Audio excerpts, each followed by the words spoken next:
तीन मैत्रिणी एक ध्येय आणि तेही पहिल्याच वर्षात त्यांना मिळालेलं यश. तर त्यांच्या यशाची संघर्ष गाथा आज मी तुमच्या समोर घेऊन आलो आहे. सर्व विद्यार्थी आणि पालकांना नमस्कार. मी तुमचा डॉक्टर भास्कर शिंदे आणि तुम्ही बघत आहात संघर्ष गाथा. तर आज आपल्यासोबत आहेत तीन मैत्रिणी, श्रेया, श्रावणी आणि आदिती. आणि यांनी पहिल्याच प्रयत्नामध्ये त्यांना MBBS ला ऍडमिशन मिळाले. आपण आज त्यांच्यासोबत गप्पा मारणार आहोत, त्यांच्याविषयी जाणून घेणार आहोत की त्यांनी हे यश कसं मिळवलं, की ज्यामुळं जे नीट ॲस्पिरंट आहेत, जे मेडिकल ॲस्पिरंट स्टुडंट आहेत किंवा त्यांचे पालक आहेत, त्यांना ह्या मुलाखतीचा फायदा होईल. त्यासाठी हा सगळा अट्टहास आहे. तर सुरुवातीला मी बोलतो, आदिती बेटा तुझं नाव सांगायचं आहे आणि तुला पडलेले मार्क्स आणि तुला मिळालेलं कॉलेज आणि बायोलॉजीमध्ये किती मार्क्स होते. मेरा नाम आदिति विष्णु तिवारी. हाँ मुझे बायोलॉजी में 335 मार्क्स थे. हाँ, टोटल मार्क्स कितने हैं. टोटल मार्क्स 614 थे.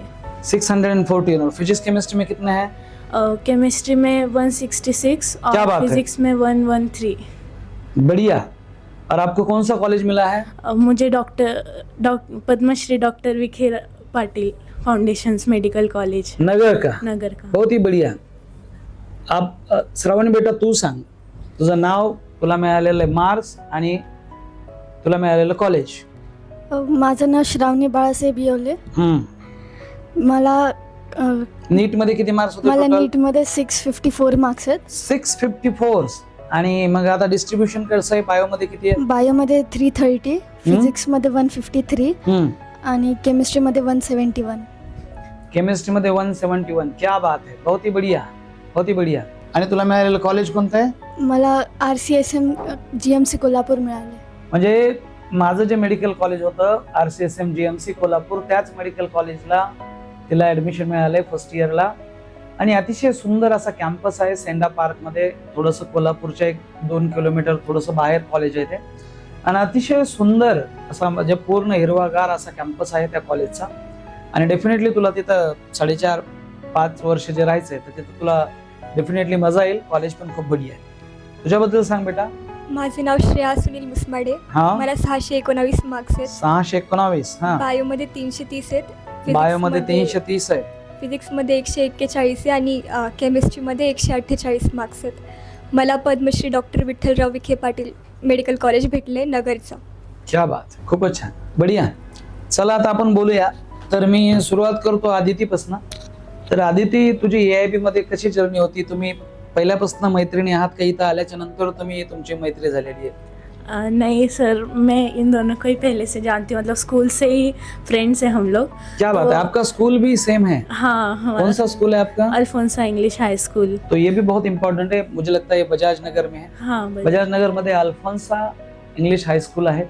तिथले ह्या तिन्ही पण स्टुडंट आहेत.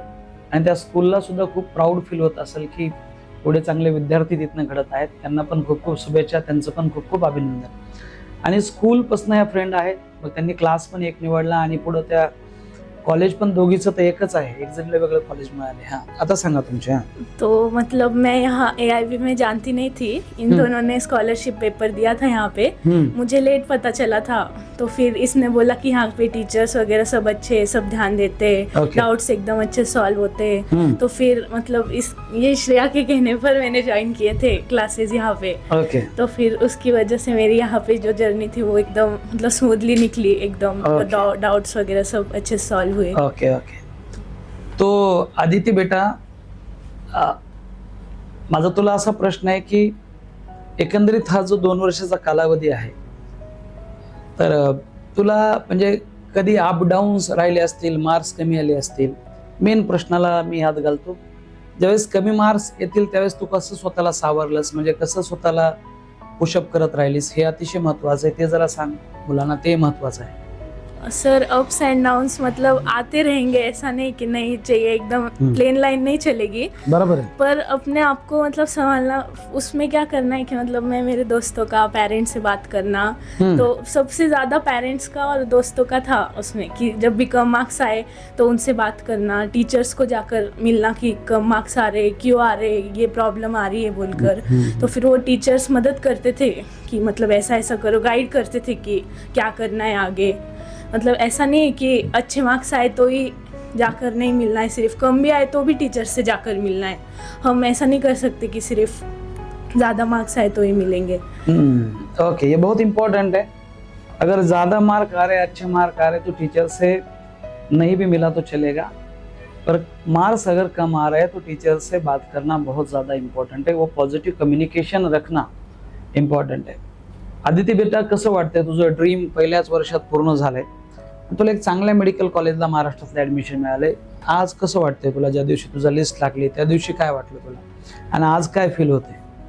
सर मतलब खुशी है, हाँ, इतनी नहीं है जितनी हो, मतलब एक्सपेक्टेड था वो नहीं था, लेकिन फिर भी ठीक है।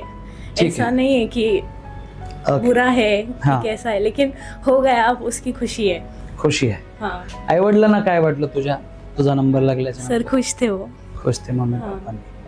ठीक कि है. मतलब हो गया, फर्स्ट अटेम्प्ट में हो गया, उसकी बहुत खुशी थी, क्योंकि उन्होंने देखा है ना, हाँ। मतलब पापा की भी कंपनी में थे बहुत सारे लोग, उन्होंने रिपीट किया है फिर भी नहीं हुआ उनका। रिपीट करने के बाद भी नहीं. हाँ, तो फिर फर्स्ट अटेम्प्ट में लग गया, इसलिए बहुत खुश थे वो लोग। बढिया बढिया. आणि तू AIB मध्ये म्हणजे शिकलीस, तुला म्हणजे कसं वाटलं शिकवण्याची स्टाईल? आता मी तुला बायोलॉजी शिकवलेला आहे, तर एकंदरीत काय काय गोष्टी तुला वाटल्या की ह्या वर्थ आहेत किंवा ह्या खूप चांगल्या होत्या? तर तुला अशा कुठल्या गोष्टी आवडल्या समजा माझ्या टीचिंग बाबतीत? सर, सबसे पहली बात तो आप खुद, मतलब Okay. आपकी पर्सनालिटी इतनी, मतलब वो इतना अपलिफ्ट कर देती है ना, आपके प्रेजेंस में इतना पॉजिटिवनेस है ना कि वो मतलब बहुत ऐसे पॉजिटिवनेस हो जाता है पूरी जगह। और मतलब आप फिर अगर जो पढ़ाई में बोलूँ तो आपके न्यूमोनिक्स, आपने हाँ। बोला था कि आपको याद आएगी पेपर में, हाँ। मतलब आपकी याद आएगी जब हम बायो के MCQ सॉल्व करेंगे तो हाँ। और वो आई, मतलब Okay. हर एक MCQ में कि हाँ ऐसा ऐसा बोला था, ये न्यूमोनिक था। Okay. तो फिर वो पूरा काम का था पूरा। ओके. और क्लास नोट्स भी मैं लिख के देता हूँ, हाँ। तो उससे वो आपने पढ़े थे क्लास नोट्स, हाँ, क्लास तो नोट्स उससे आपको फायदा हो गया? हाँ, हाँ, वो मतलब वो भी, और NCERT, अगर Okay. जो हमने आपके नोट्स पढ़ के फिर NCERT पढ़ी ना, तो पूरे कॉन्सेप्ट एकदम क्लियर हो जाते थे। क्लैरिटी आ जाती हाँ। थी.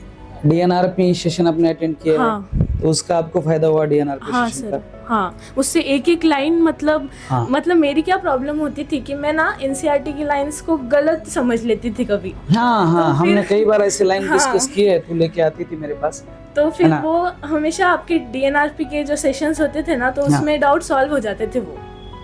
ओके. DNRP मतलब डेली NCERT रीडिंग प्रोग्राम. हा असा प्रोग्राम आहे जिथं मी लाईन टू लाईन प्रत्येक ओळ बायोलॉजी मधली एक्सप्लेन करतो आणि त्यावर काय MCQ पॉसिबल फ्युचर MCQ येऊ शकतो हे मुलांना सांगत असतो. त्यामुळे मुलांना काय होतं की एक्झॅक्टली कसा विचार करायचा आहे, तो पॅराग्राफ वाचल्याच्या नंतर त्यावर काय प्रश्न येऊ शकतो किंवा ती लाईन वाचल्याच्या नंतर काय प्रश्न बनू शकतो, आणि एक मुलं पण फ्युचर मधले MCQ प्रिडिक्ट करायला लागतात आणि तसेच सिमिलर MCQ एक्झाम मध्ये येतात. त्याचा खूप जास्त फायदा आहे DNRP सेशनचा. ओके. एकंदरीत नंतर तू ब्रह्मास्त्र कोर्सला पूर्ण AIB मध्ये जॉईन झाली होतीस, आणि त्याच्यामध्ये तुला फिजिक्स केमिस्ट्रीचा कसा फायदा झाला एकंदरीत? सर, फिजिक्स का हुआ था, क्योंकि मतलब मेरा फिजिक्स वीक था ना, हाँ हाँ तो फिर उसकी वजह से मतलब मैंने किए थे ब्रह्मास्त्र के कुछ लेक्चर्स, हाँ. पर बाद में ऐसा कंटिन्यू नहीं कर पाई थी। तो Okay, फिर जितने okay. भी लेक्चर्स मैंने किए ना, मुझे उसका फायदा हुआ था पेपर में, ओके. मतलब MCQ सॉल्व करने जम रहे थे हाँ हाँ हाँ. वो, और टेस्ट पेपर्स। ओके. दूसरी एक इम्पोर्टेंट बात है कि एक अभिजय टेस्ट सीरीज है ना, शायद आपने वो ज्वाइन की थी अभिजय टेस्ट सीरीज, तो उससे आपको क्या फायदा मिला? उसके पेपर की क्वालिटी कैसी थी? सर, पेपर की क्वालिटी मतलब नीट के ही हिसाब की थी, क्योंकि मतलब हम यहाँ पे थोड़े से हाई लेवल के आते थे, पर हमने बोला था, डिस्कशन हुआ था कि कम से कम 40-50 मार्क्स बढ़ जाएंगे नीट के पेपर में। हाँ. तो फिर उसके हिसाब से था अभिजय का टेस्ट पेपर, और उसके क्वेश्चन भी एकदम मतलब लेवल के थे, ना ज़्यादा एकदम हार्ड, ना ज़्यादा एकदम लो, कुछ होते थे एकदम, मतलब 3-4 होते थे हार्ड जो नहीं होते थे पेपर में सॉल्व, तो वो Okay. बाद में डाउट सॉल्व कर लेते थे वो जाकर। ओके. आपको कब ऐसा लगा कि नहीं यार अभी 600 पार हो जाएगा, या हर वक्त ऐसा लगता था कि अपना कुछ मतलब अप डाउन है, होगा नहीं होगा, या कब आपको कॉन्फिडेंस आया कि नहीं अब हो जाएगा, या फिर लास्ट तक आप लड़ते रहे? क्या था आपके दिमाग में? सर, मैं लास्ट तक लड़ती रही थी। क्या सच बात है, बोलती ये हूँ, बहुत क्योंकि- इम्पोर्टेंट है. क्योंकि बीच में क्या हुआ, मतलब मुझे विजय में भी कम आ रहे थे, 520 530 ऊपर ही नहीं आ रहे थे लाइक। तो लास्ट के पेपर्स में जब अप्रैल का एंडिंग आया ना, तो उसमें मेरे मार्क्स बढ़े, लाइक 580 तक गया था, 580 590 तक। ओके, तो और आपको फिर फाइनल स्कोर कितना है? 614। 614 है, बहुत बढ़िया। हाँ, और जब वो 5 मई को नीट की एग्जाम थी और 3 मई को भी अपना विजय था, तो फिर वो 3 मई के पेपर में मुझे 562 आए थे। तो मैं इतनी नर्वस हो गई थी कि अरे ये तो लास्ट पेपर है और हमारा 5 मई को पेपर होने वाला है। तो मतलब लेकिन फिर भी ऐसा धीर धरी कि नहीं, अभी 5 मई को पेपर है, मस्त एकदम अच्छे से करके जाएंगे, हो जाएगा पार। नहीं, ये भी इम्पोर्टेंट है ना, लास्ट तक लड़ना बहुत इम्पोर्टेंट है। अगर बीच में भी आपने छोड़ दिया तो फिर क्या होता है, आपको पता नहीं कि आप कितने पास आ चुके हो आपके, मतलब जो भी आपका गोल है उसके। तो ये बहुत इम्पोर्टेंट है, ये अच्छा लगा मुझे। बेटा, आपका शेड्यूल कैसा था दिन भर का? सुबह तक तो क्लासेस ही चलते थे, मतलब हम घर पे 3 बजे पहुंचते थे यहाँ पे सब क्लासेस करके। तो फिर 3 से 5 बजे तक तो फिर घर पे ही रहती थी, मतलब ऐसे कुछ करती नहीं थी स्पेसिफिकली पढ़ाई का। फिर बाद में जाती थी पढ़ने को 5 बजे से आगे। तो जब तक होता था, मतलब जितनी कैपेसिटी बचती थी उतनी देर करती थी। किती वाजेपर्यंत करायचा तुम्ही अभ्यास? कुछ फिक्स नहीं था, मतलब ऐसे कभी जाएगा तो 11 बजे तक जाएगा, कभी 10 बजे तक जाएगा, कभी 12 बजे तक जाएगा। तो फिर ऐसा कभी फिक्स नहीं था, जहाँ तक मैं कर सकती थी मैंने किया। ओके, आपण गेल्या वर्षी दिवाळीच्या थोडा अगोदर इमॅजिकाला गेलो होतो, तू आली होती का त्यामध्ये? तर त्यामध्ये आपण बरेच म्हणजे तिकडे मस्ती वगैरे केली होती आणि म्हणजे एक चांगलं थीम पार्कला गेलो होतो। तिथला काय एक्सपिरियन्स तू सांगू शकते मुलांना? सर मतलब उसके पहले तो मेरी तबीयत खराब थी, और मतलब वो तबीयत खराब होने की वजह से मुझे गैप आ गया था ना पढ़ाई में। तो मुझे लग रहा था कि अब ये बैकलॉग हो गया, अब इसको कैसे कवर करेंगे। लेकिन फिर उसके 10 दिन बाद ही आपने प्लान किया था ये ट्रिप का। तो फिर उसकी वजह से ना ऐसा अलग माहौल मिल गया ना, एक माइंड फ्रेश हो गया पूरी तरह से। ऐसा लग रहा था कि अब और डबल एनर्जी के साथ हम कर सकते हैं। तो फिर एक दिन हो गया वहाँ पे, फिर लगे उसके एक दिन छोड़कर फिर वापस सब कंटिन्यू। तो वो एक दिन की वजह से ना बहुत फर्क पड़ गया था, मतलब ज्यादा ऐसा एनर्जी आ गई थी, ऐसा बोल सकते है ना। दैट इज अ रिफ्रेशमेंट, या फिर उसे रिट्रीट भी कह सकते हैं, क्योंकि लाइफ मोनोटोनस हो जाती है। क्लास करो, पढ़ाई करो, एग्जाम दो, तो ये 3 ही चीजें चलती है। और पेरेंट हमेशा मार्क्स को लेके बहुत ही मतलब क्या बोलते हैं उसको, वो एक्टिव हो जाते हैं, मार्क्स को लेके ही पकड़ते हो, इतने आ रहे, मतलब क्या वो बच्चा कर रहा है दिन भर, उसका शेड्यूल कैसा है, उसके ऊपर क्या बीत रही है, ये भी देखना चाहिए। उसका मेंटेलिटी कैसा है, पढ़ाई करने का है या नहीं, मार्क्स अच्छा आया तो सब अच्छा चल रहा है, या नहीं आया तो फिर ये आ रहा है। आता मी श्रावणीला काही प्रश्न विचारतो, ठीक आहे? श्रावणी बेटा, तुला 600 किती मार्क्स आले? 654. 654, बहुत बढ़िया। तर एकंदरीत काय करायला पाहिजे मुलांनी? सुरुवातीपासून तुम्ही फ्रेशर आहात आणि पहिल्याच प्रयत्नामध्ये तुम्हाला यश मिळाले, तर ओव्हरऑल बायोलॉजीचा कसा अभ्यास करायला पाहिजे, तुला काय वाटतं? सर्वात इम्पॉर्टंट तर मल्टिपल टाइम्स NCERT रीडिंग आणि क्लास नोट्स जे सर देतात, 2 गोष्टी महत्त्वाच्या. बर, त्यांचंच मल्टिपल रीडिंग केले की फार फरक पडतो. आणि MCQ ची प्रॅक्टिस वगैरे? हो, एक्झाम साठी तर ते गरजेचं. तुम्हाला जे आम्ही मॉड्यूल्स दिले होते त्यातून तुम्ही प्रॅक्टिस केली होती MCQ ची? हो. आणखी कुठलं बुक्स वापरलं होतंस तू? नाही, मॉड्यूलच केले होते. मॉड्यूलच केलं होतं. खूप छान. आणि मी जे शिकवलं त्याचा फायदा झाला तुला एक्झाम मध्ये? हो, ते निमोनिक सगळे लक्षात येत होते तुम्ही जे शिकवले क्लासमध्ये वगैरे. निमोनिक्सचा वगैरे फायदा झाला खूप जास्त? काही कॉन्सेप्च्युअल गोष्टी वगैरे असं त्याचा फायदा झाला व्यवस्थित? हो, सगळे तुम्ही शिकवल्यानंतर ते कॉन्सेप्ट क्लिअर होऊन जात होते ओव्हरऑल. बर, आणि दुसरं फिजिक्सचा कसा अभ्यास करायला पाहिजे मुलांनी, काय करायला पाहिजे एक्झॅक्टली त्याच्यामध्ये बेटा? MCQ प्रॅक्टिस करायची आहे, ते जास्त महत्वाचं आहे तिथं. आणि असं नाही की नेहमी नवेच MCQ प्रॅक्टिस करायला हवे, जे केलेत आपण अगोदर ते पण परत करायला हवेत. हे खूप जास्त महत्वाचं आहे ना. प्रत्येक वेळेस नवीन बुक घेण्यात मतलब नाहीये, की जे आपले झालेले एक ठराविक प्रत्येक चॅप्टरवर 200-250 क्वालिटी MCQ बनवू शकतात. तेच परत केले, प्रॅक्टिस केली तर डेफिनेटली त्याचा फायदा आहे.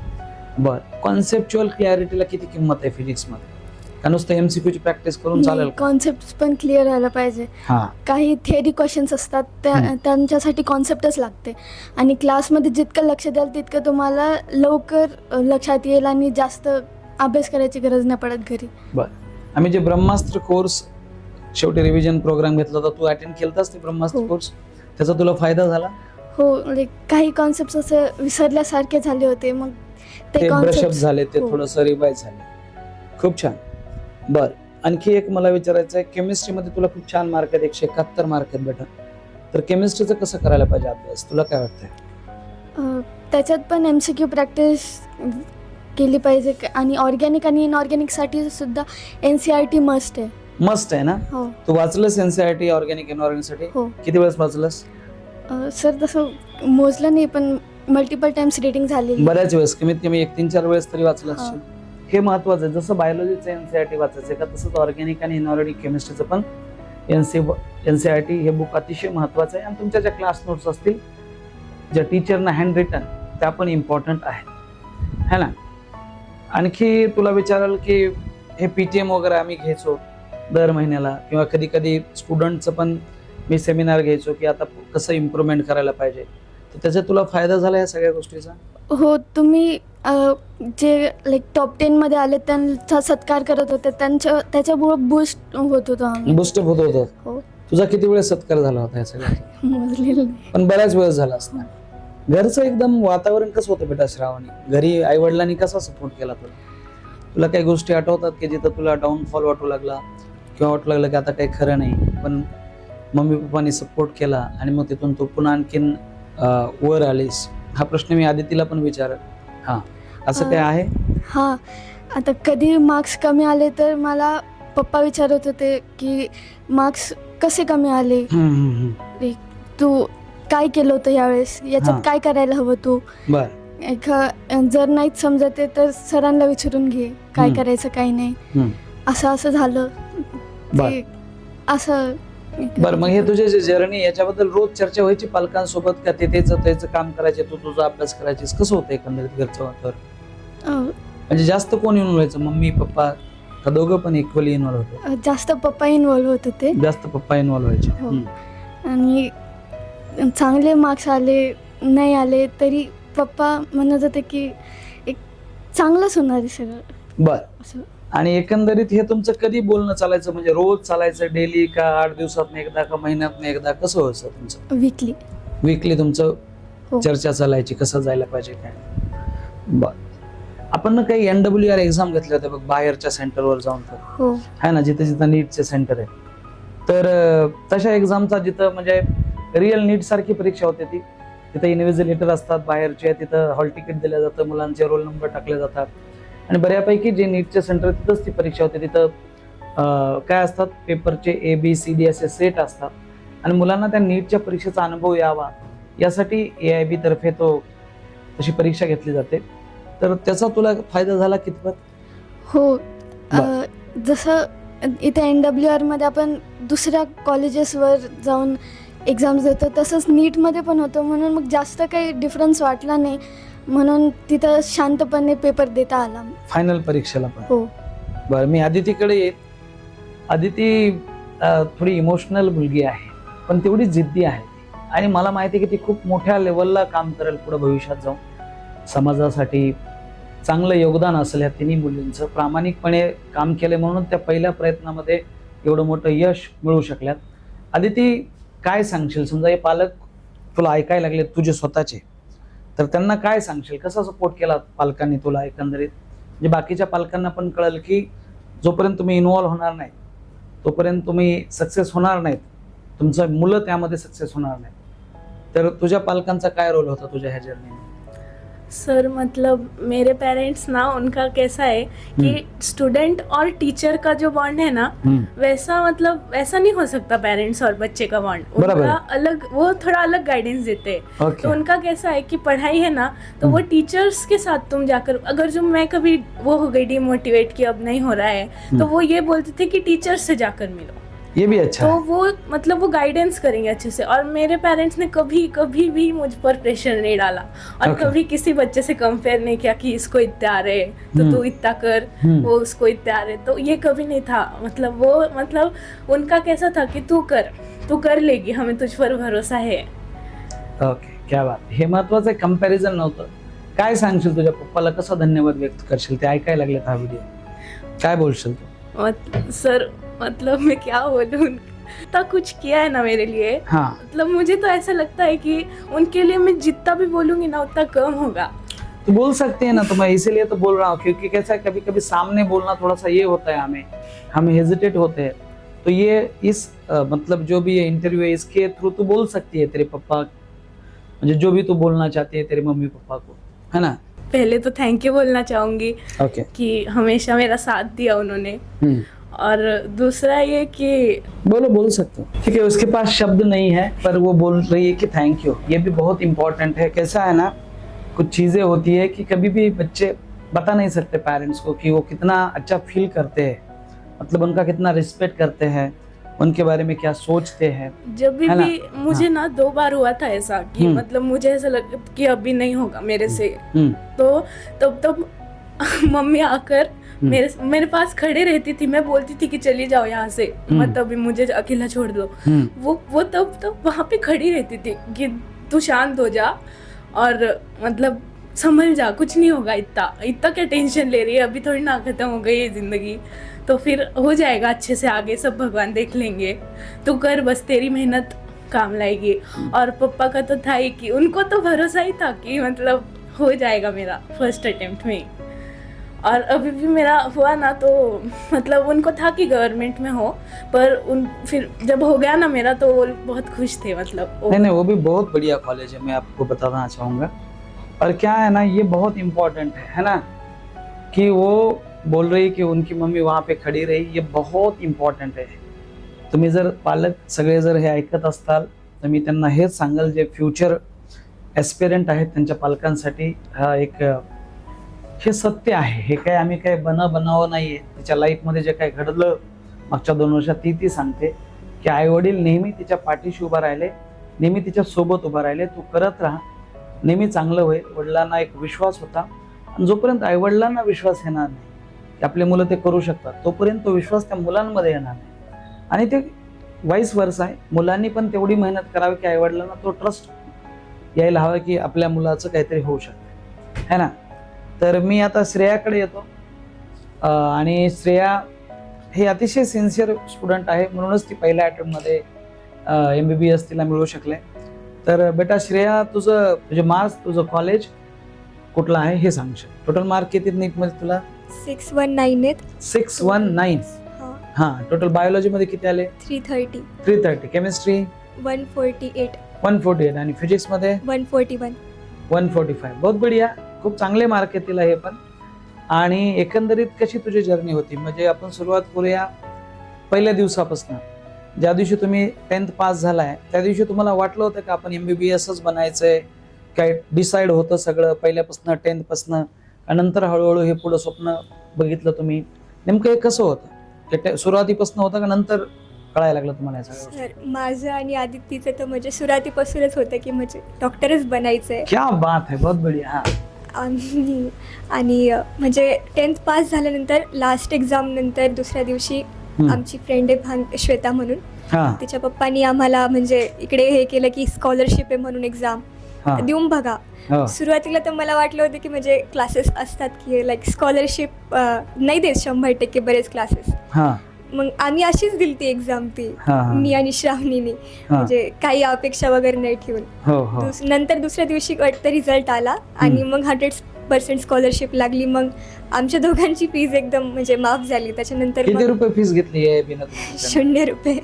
1 रुपयाही फीस घेतलेली नाही. आम्ही 51-50 मुलांना स्कॉलरशिप दिली आणि त्यामध्ये 1ही रुपया त्यांची फीस घेतली नाही. असं नाही की ट्युशन फीस किंवा काहीच नाही.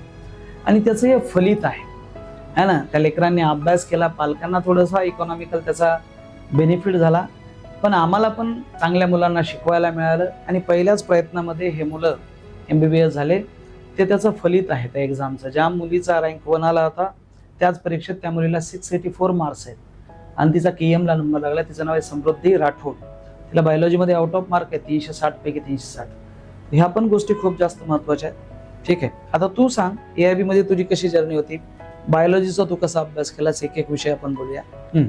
बायोलॉजी तर म्हणजे NCERTच केली, NCERT मॉड्यूल्स. माझ्याकडे मी बायोलॉजीची दुसरी म्हणजे MCQ बुक नव्हती घेतली, बर, पण म्हणजे मॉड्यूल्सच मोस्टली सॉल्व्ह केले. मॉड्यूल्स सॉल्व्ह केले होते. बरं, आणि आम्ही म्हणजे 7 जणांचा ग्रुप आहे आमचा. मग हा फ्रेंड्समध्ये डिस्कशन वगैरे व्हायचं की एकाने NCERT वाचली की लगेच दुसऱ्याला म्हणजे पूर्ण ग्रुपला क्वेश्चन्स वगैरे विचारायचे. बर, आणि म्हणजे ते असे बऱ्याचदा झालंय की आम्ही ग्रुपमध्ये क्वेश्चन्स विचारलेत आणि ते दुसऱ्या दिवशी वगैरे पेपरमध्ये आले, तसे म्हणजे खूपदा झाले.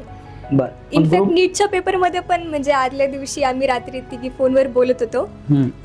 पेपर म्हणजे सिलेबस बद्दल चालू होतं की केमिस्ट्री बद्दल एकाने म्हणजे प्रत्येकीने तिघांनी एक एक सब्जेक्ट घेतला होता डिस्कशन वगैरेसाठी. आणि मी केमिस्ट्री घेतलं होतं. तर केमिस्ट्रीमध्ये मी असंच यांना एक क्वेश्चन विचारला होता, मला आठवत नाही आता क्वेश्चन, पण त्या सेम क्वेश्चन दुसऱ्या दिवशी नीटच्या पेपरमध्ये आलता. म्हणजे ग्रुप डिस्कशनला इम्पॉर्टन्स हा, आहे. group तुम्ही वर्ष discussion. दोन वर्ष हे केलेलं आहे, हो, है 2 ना. वर्ष. मला माहित आहे ह्या मुलीनं बजाज नगरवरनं यायच्या इथं उस्मानपुऱ्यामध्ये, आणि मग त्यांचं जाण्याची जर्नी होती. बरेच जण म्हणतात की मला त्याच्यात वेळ जातो, पण त्या सगळ्या गोष्टीवर मात करून त्यांनी हे यश मिळवले. आणि ग्रुप डिस्कशनचं महत्त्व सांगते श्रेया की त्याच्यामध्ये तिला खूप जास्त फायदा झाला. आणि या तिघी पण अशा स्टुडंट आहेत की यांनी नेहमी उत्तरं दिलेली आहेत, यांचे नेहमी सत्कार झालेले आहेत, नेहमी ह्या टॉप 10 मध्ये असलेले आहेत, है ना. असे खूप सारे मुलं सक्सेसफुल झालेले आहेत यांच्या बॅचचे. ती बॅच पण तेवढ्याच लेवलची होती. ठीक आहे, मला पण शिकवायला खूप बढिया वाटलं. बरं, एकंदरीत क्लास नोट्स तू वाचल्यास डिटेलमध्ये मी class लिहून notes दिल्या, त्याचा वाचल्या. किती फायदा झाला एकंदरीत? क्लास नोट्स महत्त्वाच्या आहे खूप, कारण NCERT डायरेक्ट वाचली कळत नाही की म्हणजे हा सेंटेन्स मागचा अर्थ काय. बऱ्याच सेंटेन्स अशा आहेत NCERTच्या की ज्या म्हणजे गोंधळून टाकतात, त्याचं म्हणजे अर्थ कळत नाही बऱ्याचदा. ते क्लास नोट्स वगैरे वाचल्यानंतर जेव्हा NCERT वाचतो तेव्हा ती हा. कन्सेप्ट एकदम चांगली क्लिअर होती म्हणजे. बर. आणि आम्ही बऱ्याच वेळेस ना 18 तासाचं स्वाध्यायन वगैरे घेतलेलं आहे. तुम्ही केलेलं आहे कोणी 18 तासाचं स्वाध्यायन या तुमच्या तिघीपैकी? आता 12 घंटे का किया है, उसका कुछ फायदा हुआ है? हाँ, तो इसका क्या है, म्हणजे आम्ही काय करतो, ज्या की म्हणजे महापुरुषांची जयंती वगैरे आहे त्या दिवशी मुलांना 18 तास, कोणी जे 12 तास बसायचे तर 12 तास मुलं एका जागेवर अभ्यास करतात सगळं. आणि त्यामुळे त्यांना ना बसायची सवय लागते एका ठिकाणी, थोडंसं ना फोकस कॉन्सन्ट्रेशन करून ते बसतात. त्याचा काय फायदा झाला तुम्हाला त्या स्वाध्यायांचा? मतलब मैं 2-3 बार आई हूँ वो स्वाध्यायन को. हाँ, तो ना मैं वहाँ क्या करती थी, जो मेरे वीक टॉपिक्स है ना फिजिक्स के, वो घर पे होते नहीं है इतने अच्छे से, यहाँ पर कंसंट्रेशन के साथ हो जाते थे. तो फिर मैं वो जो चैप्टर मेरा वीक है वो पूरा लेकर बैठती थी ओके, और पूरा वो रीड करके फिर उसके अगर जो मुझे शॉर्ट नोट्स भी निकालने तो वो निकाल के और फिर MCQ सॉल्व करती थी उधर ही. हाँ, तो भले वो ज्यादा टाइम लेकर पर वो हो रहा है पूरा खत्म. ये भी इम्पॉर्टंट है. हाँ, तो फिर वो क्वालिटी हो जाता था, फिर वो चैप्टर एकदम अच्छे से खत्म हो जाता था. तेवढा वेळ मिळाला मला, है ना. हाँ, ते बरोबर आहे. और यहाँ पे कैसे हम फोकस के साथ बैठ सकते हैं एक जगह पे. हो गया थोड़े 6 घंटे के बाद उठ कर गए बाहर, फिर वापस आकर फिर कंटिन्यू की वैसे. आदिती, तुम्हाला सर्वांना एक प्रश्न विचारतो मी. AIB मध्ये आणि बाकीच्या ठिकाणी तुम्ही पण एज्युकेशन घेतलं असेल, काय तुम्हाला डिफरन्स जाणवला क्लासेसमध्ये किंवा टीचिंगमध्ये किंवा सगळ्या गोष्टीमध्ये? म्हणजे काय एक्झॅक्ट तुम्हाला फरक जाणवला की तुम्ही 2 वर्ष ते कम्प्लीट करून त्या लेवलला गेलो? काय पॉझिटिव्ह गोष्टी वाटतात तुम्हाला AIB बद्दल सांगायचं जर झालं तर ओव्हरऑल एकदम या चर्चेतून तुम्ही सांगू शकताय? सर, सबसे पहले तो टीचिंग का कि हर एक की टीचिंग अलग अलग होती है. हाँ. और हर एक के समझने का जो तरीका है वो अलग अलग होता है. ओके. तो अभी यहाँ पे मुझे वो पॉजिटिव नेचर मिल गया कि मतलब मुझे जैसा चाहिए था वैसा मैं यहाँ सीख सकी. ओके. तो फिर वो मेरे लिए एक पॉझिटिव्ह पॉइंट था. ओके, तुझ्यासाठी काय वाटतं AIB बद्दल, काय तुला वाटलं एकंदरीत? मला इथलची टीचिंग खूप आवडते. एक बायोलॉजी म्हणजे मला दुसरं काही करायची गरजच नाही पडली. क्लास नोट्स वगैरे सगळं बेस्ट होतं इथं. बर, तुला काय वाटतं एकंदरीत?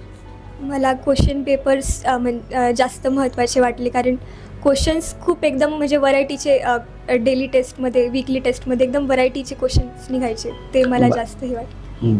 बर, आज कसं वाटतंय बेटा एक नंबर लागल्याच्या नंतर? काय फिलिंग आहे? आई वडिलांचं काय, त्यांना कसं वाटतं एकंदरीत? म्हणजे पॅरेंट्स तर ते जास्त खुश आहे, कारण म्हणजे त्यांना गव्हर्नमेंट नाही लागलं याचं काही दुःख नाही आहे, कारण नगर माझं होमटाऊन आहे. हा माझे मम्मी पप्पा तिकडचेच आहेत ओके आणि विखे इन्स्टिट्यूटमध्ये माझे पप्पा पण शिकलेले आहेत. मग ते जास्त खुश आहेत की like Okay. ते कॉलेज लागलंय म्हणून. नाही ते कॉलेज पण चांगलं आहे, त्याबद्दल काही हे नाही, खूप चांगलं आहे.